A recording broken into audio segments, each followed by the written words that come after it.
بسم اللہ الرحمن الرحیم۔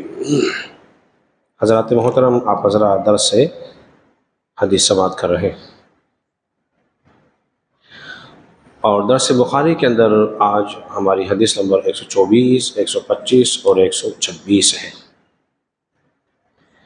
حدیث نمبر 124 جو ہے اس کو ہم پہلے بھی بیان کر چکے ہیں،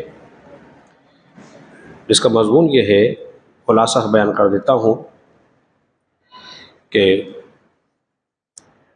حج کی جو ترتیب ہے اس میں ترتیب واجب ہے۔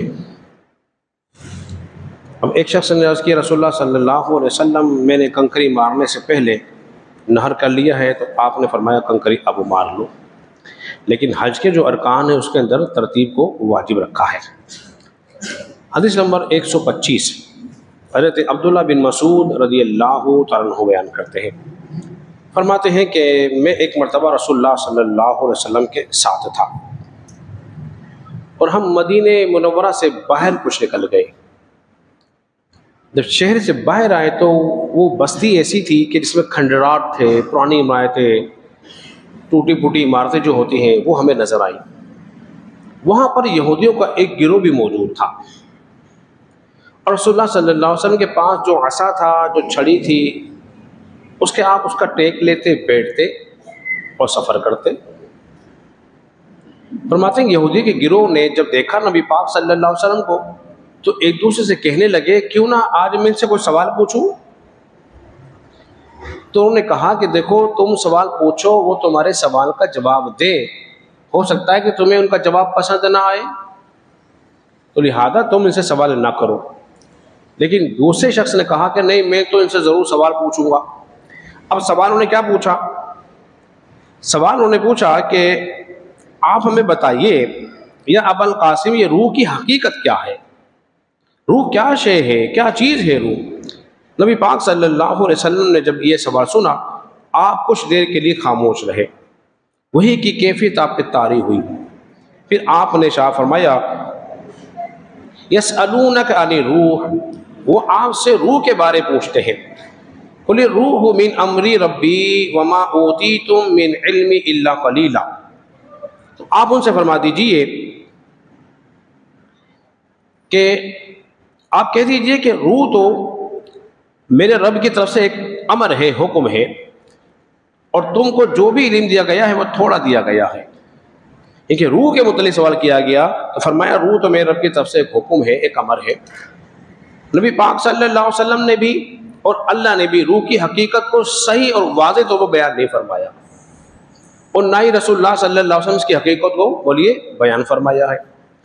اب سوال یہ پیدا ہوا، کیا روح کا علم حضور کو ہے یا نہیں ہے؟ اللہ تبارک و تعالیٰ نے جب ہر چیز کا علم آپ کو دیا ہے تو روح کا علم بھی آپ کو عطا فرمایا ہے۔ وَعَلَّمَكَ مَا لَمْ تَكُنْ تَعْلَمْ، اے محبوب صلی اللہ علیہ وسلم، آپ جو کچھ نہ جانتے تھے تیرے پروردگار نے تمہیں سب کچھ بتا دیا ہے اور انہیں سکھا دیا ہے۔ اب رہی مبہم بات، اللہ نے اس کو پوشیدہ رکھا ہے، یہ اس کی حکمتیں ہیں بہت ساری، تو اب اس میں قیاس آرائیاں نہیں ہو سکتی۔ بعض علماء نے مختلف اس میں باتیں فرمائی ہیں، بہرحال میں اس طرف نہیں جانا چاہ رہا۔ چلتے ہیں اگلی حدیث مبارکہ کی طرف۔ حدیث نمبر 126، عبداللہ بن زبیر کہتے ہیں، اور اس حدیث کو امام بخاری جو ہے 6-7 مقامات پر لے کر آئے ہیں۔ عبداللہ بن زبیر کہنے لگے حضرت عائشہ سے، وہ بہت ساری ان سے راز کی باتیں کرتے۔ ایک دن پوچھا، ہے عائشہ، رسول اللہ صلی اللہ علیہ وسلم نے کعبے کے متعلق کیا ارشاد فرمایا ہے؟ کعبے کے متعلق حضور نے، تم نے حضور سے کیا سنا ہے؟ حضرت عائشہ کہنے لگی یار کہ ایک مرتبہ رسول اللہ صلی اللہ علیہ وسلم نے ارشاد فرمایا کہ تمہاری قوم دور جاہلیت قریب نہ ہوتی تو میں کعبے کو دوبارہ بنا دیتا، اس کے 2 دروازے رکھتا۔ یہ کیا تھی؟ حضور کی چاہت۔ ایک دروازہ کعبے کے اندر داخل ہونے کا ہوتا اور دوسرا دروازہ کعبے سے باہر نکلنے کا ہوتا، مگر نبی پاک صلی اللہ علیہ وسلم نے اس کو تعمیر بولی نہیں فرمایا۔ حدیث تو ہو گئی یہاں پر مکمل۔ حضور کی چاہت کیا تھی کہ کعبے کو دوبارہ سے تعمیر کر دیا جائے، اور تعمیر کر کے جو ایک دروازہ ہے اس کی جگہ 2 دروازے لگا دیے جائے، مگر نبی پاک صلی اللہ علیہ وسلم نے کسی حکمت، کسی فتنے کے میں مبتلا ہونے کے پیش نظر آپ نے اس بات کو پورا نہیں فرمایا، جبکہ عبداللہ بن زبیر نے اپنے دور زمانے میں ہی اس کعبے کو ویسا ہی بنا دیا تھا کہ جیسا رسول اللہ کی چاہت تھی۔ پھر بعد میں حجاج بن یوسف نے اس کعبے کو منہمد کر دیا اور منہمد کر کے اس کو ویسے ہی بنا دیا۔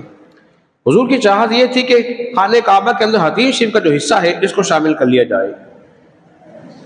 حتیم شریف اسے کہتے ہیں جو ایک گول سی دیوار بنی ہوئی ہے، اس کے اندر نماز پڑھنا ایسا ہی ہے گویا جیسے کعبے میں نماز پڑھ رہا ہے، اس میں ایسا ہی ہے جیسے گویا کعبے میں ہی نماز پڑھ رہا ہے۔ خوش نصیب لوگ ہوتے ہیں، الحمدللہ اللہ نے مجھے بھی موقع دیا، مجھے بھی وہاں 2 رکعت نماز پڑھنے کی سعادت حاصل ہوئی اللہ کے فضل اس کی توفیق سے۔ پھر بعد میں کسی نے پوچھا گیا ہارون بن رشید کے دور کے اندر، تو انہوں نے کوشش کی کہ اس کو مزید تعمیر کیا جائے، گرا کے اس کی نئی عمارت بنا دی جائے نئی بنیادوں پر، تو پھر اس کو منع کیا گیا، کہا گیا اگر اے مومنین اگر آپ نے بار بار ایسا کیا تو کعبے کی بے حرمتی ہوگی، اس کا جو تقدس ہے، اس کی جو ہیبت ہے یہ پامال ہو جائے گی، پھر تو ہر جو بادشاہ ہوگا اپنی مرضی کے مطابق کعبے کو تعمیر کر لے گا، اس میں کچھ رد و بدل کر دے گا، تو لہذا آپ ایسا نہ کریں، اس کو اسی بنیادوں پہ رہنے دیں جو بنیادوں پہلے پر ہی تعمیر ہوا تھا۔ تو آج وہ کئی کعبہ اسی بنیادوں پر ہے، اس کی لمبائی چوڑائی کے اعتبار سے وہی ہے، اس کو مزید اس کو بڑی تعمیر نہیں کیا گیا۔ اللہ رب العزت کے بارے میں دعا کریں، خالق کائنات ہم سب